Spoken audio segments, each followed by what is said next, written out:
कार्यक्रम में श्रोताओं आप सभी का बहुत बहुत स्वागत है। आज इस कार्यक्रम में हमारे मेहमान हैं डॉक्टर शमशेर द्विवेदी, जो कि वरिष्ठ मस्तिष्क एवं तंतु रोग विशेषज्ञ हैं, जिन्हें हम न्यूरोलॉजिस्ट कहते हैं। और आज बहुत ही महत्वपूर्ण विषय पर आपसे चर्चा करेंगे, न्यूरो इमरजेंसी। डॉक्टर द्विवेदी, बहुत बहुत स्वागत है आपका आज के इस कार्यक्रम में। धन्यवाद, नमस्कार। डॉक्टर द्विवेदी, सबसे पहले तो बताएं कि न्यूरो इमरजेंसी से एक आम श्रोता क्या समझे। न्यूरो यानी कि मस्तिष्क और जो शरीर की नसें हैं उनसे संबंधित कुछ ऐसी परिस्थितियां होती हैं जो आदमी के लिए घातक हो सकती हैं, और उन्हीं को हम न्यूरो इमरजेंसीज में गिनते हैं। और आज इस विषय को श्रोताओं को सुनाने का मकसद ये है कि अगर इन इमरजेंसीज को, आकस्मिक स्थिति को अगर समय रहते पहचान लिया जाए तो आदमी को एक गंभीर परिणाम से बचाया जा सकता है। तो ये मेडिकल इमरजेंसीज कौन कौन सी है? आमतौर पर जैसे आपने कहा कि ये मस्तिष्क से जुड़ी समस्याएं हैं और कभी भी किसी के साथ हो सकती हैं। तो सबसे महत्वपूर्ण जो मेडिकल इमरजेंसी हैं, जहां समय का बहुत ही महत्वपूर्ण रोल होता है, जो समय रहते इमरजेंसी पहुंचना बहुत ज़रूरी है, वो है ब्रेन स्ट्रोक या पक्षाघात। तो विदेशों में जो विकसित देश हैं वहाँ पे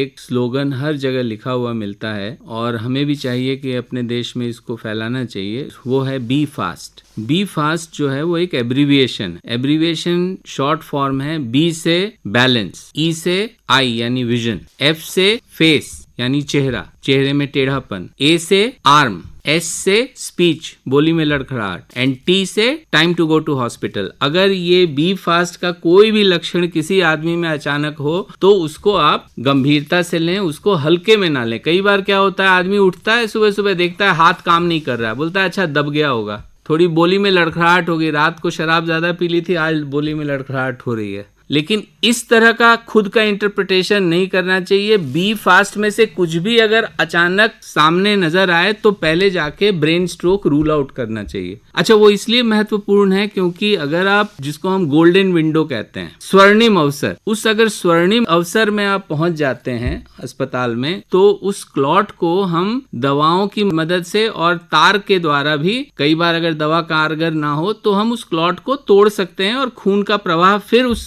ब्रेन में फिर से शुरू हम पहले की तरह कर सकते हैं, पुनर्स्थापित कर सकते हैं। लेकिन अगर आपने देर कर दी तो 4.5 घंटा एक ऐसा टाइम पीरियड है, 4.5 घंटे से अगर ज्यादा हो जाए तो ये करना फिर मुश्किल हो जाता है। तो अगर आप सुबह उठे और हाथ में कमजोरी महसूस कर रहे हैं या चलने में लड़खड़ाहट, बोली में लड़खड़ाहट, और आप शाम तक नहीं गए, तो शाम तक अगर आप गए और एमआरआई में क्लॉट नजर भी आ गया तो डॉक्टर बहुत कुछ कर नहीं पाएगा उसके बाद। इसलिए समय रहते बी फास्ट का जो नारा है वो हमें बुलंद करना चाहिए, जिससे कई स्ट्रोक के पेशेंट बिस्तर पे जाने से या उनकी बोली चली जाए, आगे वो कुछ समझ न पाए, उससे बच सकते हैं। जी, आपने ये तो बताया कि बी फास्ट यानी एक बार पक्षाघात हो गया उसके बाद कितनी जल्दी हम अस्पताल पहुंच सकते हैं ताकि ट्रीटमेंट मिल सके, लेकिन इसके पीछे कारण क्या है? ये स्थिति आती क्यों है? कुछ तो जो कारण है, जो कि ज्यादातर मरीजों में जो कारण पाए जाते हैं, वो ये कि जिनको हाई ब्लड प्रेशर हो, रक्तचाप जिनका ज्यादा रहता हो, जिनको मधुमेह हो, डायबिटीज हो, और जो तंबाकू किसी रूप में भी सेवन करते हो, ये वो 3 सबसे बड़े, और खान पान में जिनकी चिकनाई की मात्रा ज्यादा हो, और खास करके खराब जो चिकनाई है, वसा है, उसकी अगर मात्रा ज्यादा हो तो उससे आप ज्यादा प्रोन होते हैं ब्रेन स्ट्रोक के लिए भी और हार्ट अटैक के लिए भी, क्योंकि दोनों खून की नलियों की बीमारी है। तो खून की नलियों में जो अवरुद्धता पैदा होती है वो खून की नलियों के दीवार पे कचरे जैसी चीज जमा हो जाती है और वो खून की नलियों को, रक्त के प्रवाह को अवरुद्ध करती है। इसके अलावा मोटापा, एक्सरसाइज ना करना, और अब ये भी देखा जा रहा है, जो नया लिटरेचर आ रहा है उसमें ये बात अब टेक्स्ट बुक में आ गई है कि जो 2.5 से कम ppm के जो पॉल्यूशन करने वाले पार्टिकल्स हैं वो भी खून की नलियों को अंदर से नुकसान करते हैं, उनकी इनर लाइनिंग को। तो ये जो पॉल्यूशन, खास करके डस्ट जो कि 2.5 mm से कम है, ये बहुत घातक होता है। तो ये बाकी तो हम जानते थे, ये एक नया लिस्ट में आ गया है, एंट्री कर गया है। तो ये तो कारण आपने बताए डॉक्टर द्विवेदी। अब जानना चाहेंगे कि क्या सर्दियों में ज्यादा हार्ट अटैक या पक्षाघात होते हैं? सर्दियों में जो रक्त प्रवाह है वो थोड़ा सा धीमा पड़ जाता है, क्योंकि जो नालियां हैं रक्त की, आर्टरीज जिनको हम कहते हैं, वो संकुचित हो जाती हैं, वो कॉन्ट्रैक्ट कर जाती हैं, सिकुड़ जाती हैं। उसकी वजह से उनमें से रक्त प्रवाह कम हो जाता है। तो सर्दियों में जब आप वॉक करने जाते हैं, खास करके बुजुर्गों के लिए ये मेरी सलाह है कि आप मॉर्निंग वॉक और इवनिंग वॉक करने की बजाय आफ्टरनून वॉक करें जिस समय धूप रहती है।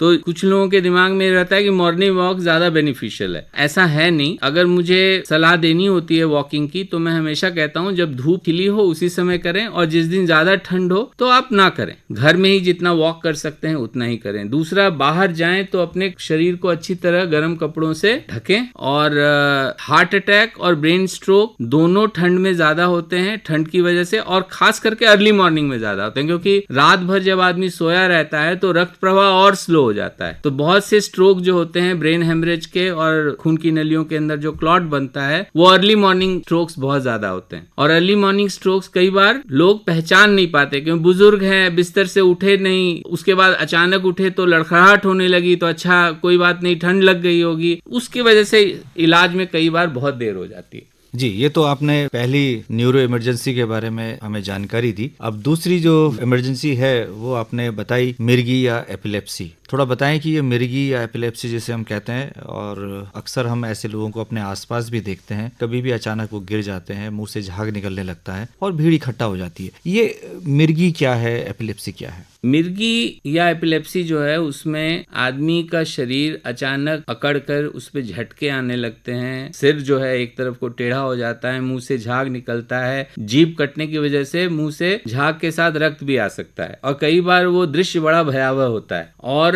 एक चीज मैं बताना चाहूंगा हर इमरजेंसी के लिए, जो लोग आसपास केयर गिवर्स हैं, चाहे रास्ते पे जो राहगीर हैं वो या घर के सदस्य, पहला काम करें लंबी सांस लें और ये बात याद रखें कि डॉक्टर द्विवेदी ने कहा था डू नॉट पैनिक, क्योंकि ज्यादातर गलतियां आदमी पैनिक में करता है। जैसे ही किसी को मिर्गी का दौरा आया, लोग जूता सुंघाने लगते हैं, जबड़ा खोलने लगते हैं, जबड़े में मुंह में रुमाल ठूंस देते हैं, हाथ पैर पकड़ लेते हैं कि वो हिल न पाए, और ये सारी चीजें घातक है मरीज के लिए। मरीज को सिर्फ बाईं करवट लिटा देना है और मुंह से जो झाग आ रहा है उसको एक रुमाल से पोंछते जाना है, जिससे कि झाग जो है वो सांस की नली में ना जा करके बाहर की तरफ। तो बाईं तरफ अगर आप करवट करके लिटाएंगे तो मुंह से सारा झाग बाहर निकलेगा और आप एक टिश्यू या रुमाल से उसको पोंछते जाएं। थोड़ी देर में अपने आप ज्यादातर मरीजों में वो दौरा रुक जाएगा, मिर्गी का दौरा ज्यादातर मरीजों में। जी, ये कितनी देर तक प्रभावी रहता है? तो मिर्गी के दौरे में सबसे पहला फेज जो आता है जिसमें कि शरीर, इसको जनरलाइज टोनिक क्लोनिक फेज कहते हैं। टोनिक क्लोनिक फेज जो है वो आधे मिनट से कम का होता है, आधे मिनट के आसपास होता है, और उसके बाद हल्के हल्के जर्क आके आदमी एक बेहोशी की स्थिति में जाता है, और वो बेहोशी की स्थिति हो सकता है आधा घंटा 1 घंटा ले ठीक होने के लिए। तो पहला काम ये करना है कि उसके मुंह में कुछ ठूसना नहीं है, रुमाल नहीं लगाना है, चम्मच नहीं लगाना है, जबड़े को खोलने की कोशिश नहीं करनी है, हाथ पैर को पकड़ने, क्योंकि जबड़ा खोलेंगे जबड़ा टूट जाएगा, मुंह में अगर चम्मच घुसाएंगे दांत टूट जाएगा और फायदा कुछ नहीं होने का। रुमाल ठूसने की कोशिश करेंगी, सांस चोक हो जाएगी, वो हो सकता है उससे उसकी डेथ भी हो जाए। तो इसलिए बायां करवट लिटाना और भीड़ ना इकट्ठा करेंगे, क्योंकि उससे उसकी ऑक्सीजन रुक रही है। आप एक आदमी उसको लिटाए और बाकी लोग थोड़ा हट के खड़े हो जिससे ऑक्सीजन मिलती रहे। और ज्यादातर जो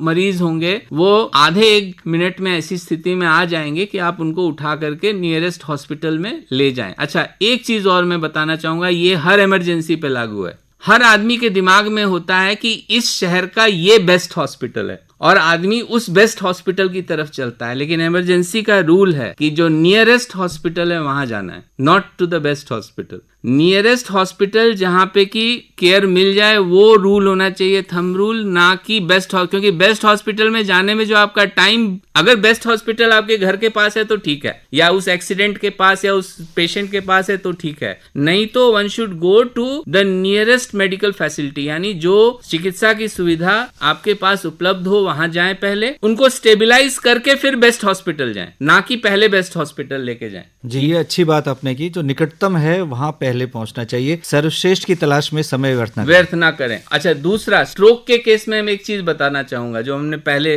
कि स्ट्रोक के केस में जैसे ही स्ट्रोक हुआ उस केस में आप नर्सिंग होम या छोटे हॉस्पिटल में ना जाए। क्यों? क्योंकि ना वहां सीटी है, ना MRI है, ना न्यूरोलॉजिस्ट है जो ये डिसीजन लेगा कि, और वहां टाइम इंपॉर्टेंट है। तो बी फास्ट, अगर किसी के साथ हो गया तो आपको ऐसे हॉस्पिटल में जाना है जो स्ट्रोक मैनेज कर सके, जहां MRI, CT, न्यूरोलॉजिस्ट, न्यूरोसर्जन सब उपलब्ध हैं, क्योंकि उसमें फिर पहले नर्सिंग होम गए, फिर नर्सिंग होम में आपने टाइम गंवाया, फिर आप बड़े हॉस्पिटल रेफर हुए। लेकिन मिर्गी के केस में go to the nearest emergency, heart attack के केस में go to the nearest multi speciality. जो चिकित्सा सुविधा आपके पास है उसका ये मतलब नहीं कि आप किसी डिस्पेंसरी में चले जाएं, ऐसी जगह जाएं जहां सब कुछ उपलब्ध। और देहरादून जैसे शहर में हर कोने में कोई ना कोई हॉस्पिटल है जहां पे सब कुछ उपलब्ध है। अब जो अंतिम आपने तीसरी न्यूरो इमरजेंसी बताई थी वो थी गफलत में होना, बेहोशी हो जाना, और ऐसा हमने कई बीमारियों में देखा। और आमतौर पर यदि मधुमेह कम या ज्यादा है उसमें ये परिस्थितियां होती हैं, ब्लड प्रेशर बहुत ज्यादा हो जाना उसमें भी ऐसी परिस्थितियां देखी हैं।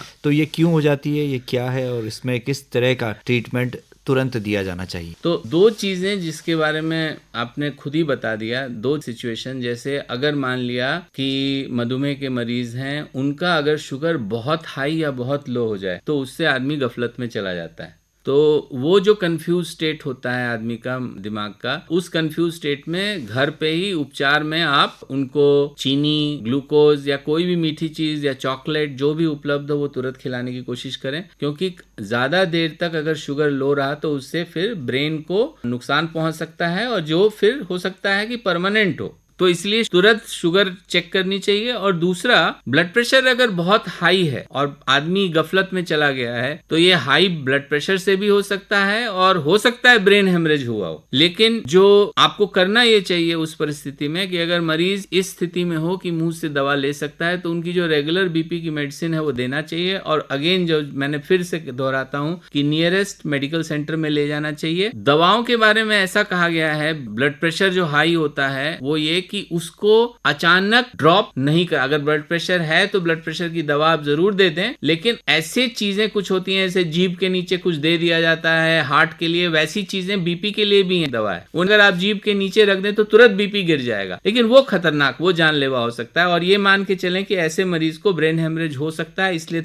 जिस तरह से स्ट्रोक के सेंटर में मैंने अभी बी फास्ट के पेशेंट्स को कहा था जाने के लिए, उनको वहां तुरंत जाना चाहिए। तीसरी चीज देखनी चाहिए घर में, खास करके पेशेंट जो डिप्रेस्ड होते हैं, जिनको साइकेट्रिक मनोरोग से जो पीड़ित हैं, और आपको ये देखना चाहिए कि घर में तुरंत जाके देखना चाहिए कि जो पेस्टिसाइड या जहर का डिब्बा है वो कहीं खुला हुआ या खाली तो नहीं है, क्योंकि कई बार लोग सुसाइड अटेम्प्ट करते हैं तो आदमी को पता ही नहीं चलता है कि ये क्यों बेहोश पड़ा हुआ है। हो सकता है उस इंसान ने जो मनोरोग से पीड़ित है उसने कोई कीटनाशक या बहुत ज्यादा नींद की गोलियां खा ली हो। तो ये चीज भी आदमी को ध्यान रखना चाहिए। और बुजुर्गों के साथ कुछ दवाइयां ऐसी होती हैं जो डॉक्टर प्रिस्क्राइब करते हैं, मैं भी प्रिस्क्राइब करता हूं, लेकिन उसमें आदमी को, डॉक्टरों को थोड़ा सा बरतना चाहिए। जो सिडेटिव्स हैं, ऐसी दवाइयां जिनमें सिडेशन होता है, वो 70 साल के बाद के लोगों को अगर आप देते हैं तो वो गफलत में जाने का चांस बहुत होता है। एक सिंपल जो स्लीपिंग पिल है वो आदमी को गफलत में भेज सकता है। इसलिए उनकी मात्रा थोड़ी लेनी चाहिए और डॉक्टरी सलाह के बिना नहीं लेनी चाहिए, और डॉक्टरों को भी उसको संभल के देना चाहिए। जी, तो डॉक्टर शमशेर द्विवेदी जी, आज आप इस कार्यक्रम में आए और आपने न्यूरो इमरजेंसी के संबंध में बहुत ही रोचक और महत्वपूर्ण जानकारी हमारे श्रोताओं के साथ साझा की। आपका बहुत बहुत आभार, धन्यवाद। धन्यवाद।